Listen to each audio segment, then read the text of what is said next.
பொருளாதாரத்தில் சிங்கப்பூருக்கு இணையாக தமிழ்நாட்டை முதலமைச்சர் ஸ்டாலின் மாற்றியிருப்பதாக தென் சென்னை திமுக எம்பி தமிழச்சி தங்கபாண்டியன் தெரிவித்துள்ளார்.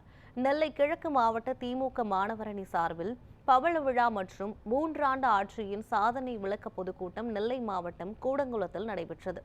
இதில் சிறப்பு அழைப்பாளராக கலந்து கொண்டு பேசிய தமிழச்சி தங்கபாண்டியன், உலக நாடுகளில் உள்நாட்டு உற்பத்தி அலகில் முதலிடத்தில் இருக்கும் சிங்கப்பூர் நாட்டிற்கு இணையாக தமிழகத்தை முன்னோடி மாநிலமாக முதலமைச்சர் ஸ்டாலின் மாற்றியிருப்பதாக கூறினார்.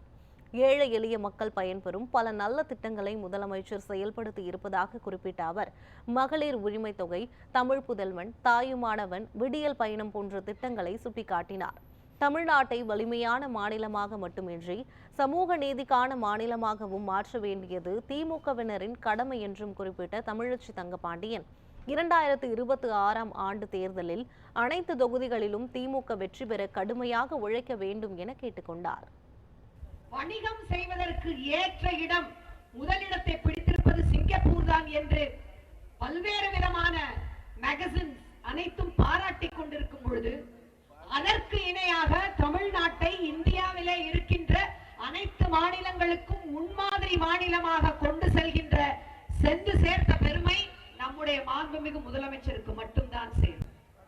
பெண்களுக்கு என்று தாய் உள்ளத்தோடு அவர் கொண்டு வந்திருக்கின்ற கலைஞர் உரிமை தொகை திட்டமாகட்டும், அல்லது நம்முடைய தமிழ் புதல்வன் என்கின்ற அந்த திட்டமாகட்டும், பெண்களுக்கு பெண் குழந்தைகளுக்கு என்று கொண்டு வருகின்ற புதுமை பெண்ணிற்கான திட்டத்தோடு தமிழ் புதல்வன் திட்டம், தாயுமானவன் திட்டம், விடியல் பயண திட்டம், நம்முடைய கலைஞர் உரிமை தொகை திட்டம் என்று எத்தனையோ திட்டங்களை நான் அடுக்கிக் கொண்டே போகலாம்.